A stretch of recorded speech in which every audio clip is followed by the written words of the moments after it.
Assalamualaikum warahmatullahi wabarakatuh. Alhamdulillahirrabbilalamin, berjumpa lagi dengan saya, Hesti Dariah Ritonga, dalam pelajaran Al-Quran Hadis kelas 7 MTSE 2 Padang Lawas Utara. Pada pertemuan kali ini, kita akan membahas materi ayat-ayat Al-Quran tentang kekuasaan dan rahmat Allah. Adapun tujuan pembelajaran kita pada pertemuan kali ini adalah menganalisis isi kandungan Quran Surah Asy-Syams, surah ke-91 ayat 1 sampai 10. Adapun sebelum kita lanjut ke materi pembahasan hari ini, Ibu ingin bertanya kepada Ananda semua. Yang pertama, apa tanda kekuasaan Allah yang terlihat dari penciptaan alam semesta dalam ayat ini? Kemudian, menurut surah Asy-Syams, siapa yang akan beruntung dan siapa yang akan merugi? Seterusnya, bagaimana cara kita menyucikan jiwa kita agar kita tetap mendapatkan rahmat Allah Subhanahu wa taala? Sebelum kita lanjut, mari kita masuk ke dalam materi. Yang pertama, surah Asy-Syams merupakan surah ke-91 dalam Al-Quran. Terdiri atas 15 ayat dan termasuk surah Makkiyah. Nama Asy-Syams diambil dari ayat pertama surah ini yang berarti matahari. Surah Asy-Syams diturunkan sebagai peringatan umum tentang tanda-tanda kekuasaan dan rahmat Allah dan pentingnya kesucian jiwa. Pada ayat 1-10, Allah bersumpah dengan berbagai ciptaannya yang agung seperti matahari, bulan, siang, malam, langit, bumi, dan juga jiwa manusia. Dengan berbagai ciptaan Allah yang agung tersebut, semakin menegaskan kepada kita bahwa hanya Allah Subhanahu wa taala yang kuasa mengatur alam semesta. Kemudian Allah juga mengilhamkan kepada kita manusia dua potensi, yaitu potensi untuk membedakan jalan kefasikan dan jalan ke. Dengan berbagai Kita lanjutkan ke kandungan Quran Surah Asy-Syams ayat 1-10. Di ayat pertama surah ini, Allah menyatakan sumpahnya dengan menyebut matahari dan sinarnya di waktu duha.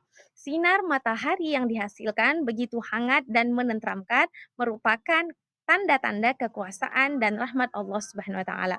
Dengan sinar matahari, manusia dan makhluk lainnya dapat mengambil manfaat darinya.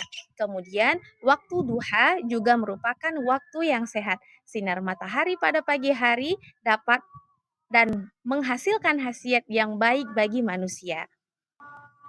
Kita lanjut. Di ayat kedua, Allah bersumpah dengan menyebut nama bulan. Bulan yang mengiringi matahari menurut Al-Farra menunjukkan bahwa bulan menyerap sinar matahari ketika mengelilingi bumi. Bulan memantulkan cahaya dari matahari. Pantulan sinar matahari terhadap bulan terus-menerus berlangsung sehingga dalam waktu tertentu akan ada kejadian di mana matahari dan bulan dalam posisi yang sama. Sehingga terlihat bulatan yang sempurna yang kita kenal dengan gerhana matahari ataupun gerhana bulan. Di ayat ketiga dan keempat, Allah bersumpah dengan menyebut siang dan malam.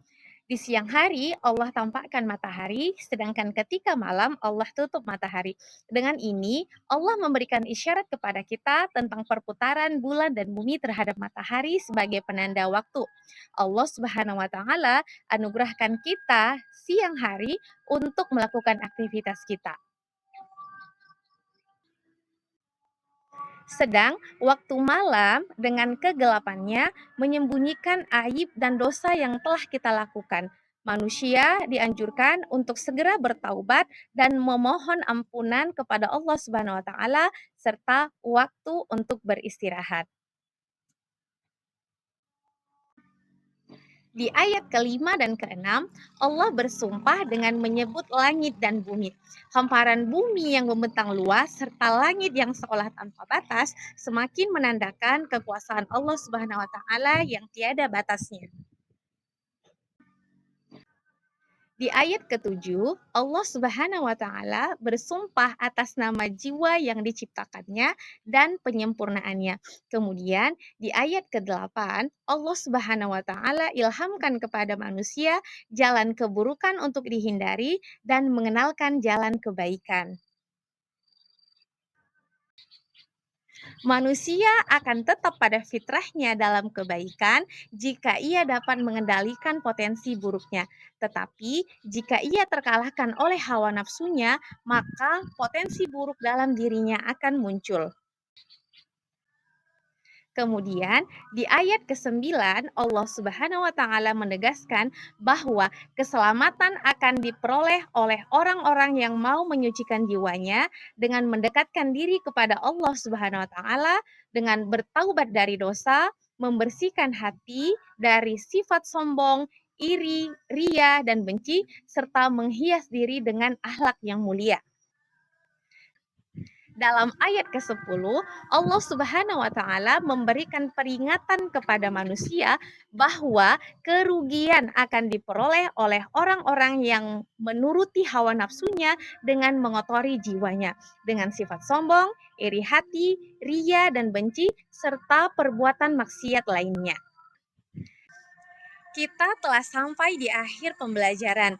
Pesan utama dari surah ini adalah ajakan kepada kita untuk merenungkan tanda-tanda kekuasaan Allah Subhanahu wa taala dan menjaga kesucian jiwa kita sebagai wujud rasa syukur atas besar dan luasnya rahmat Allah Subhanahu wa taala kepada kita. Sampai di sini video pembelajaran hari ini. Semoga kita semua dapat melaksanakan pesan-pesan yang terkandung dalam Quran Surah Asy-Syams ayat 1-10 dan memunculkan karakter rendah hati, pemaaf, dan peduli kepada sesama.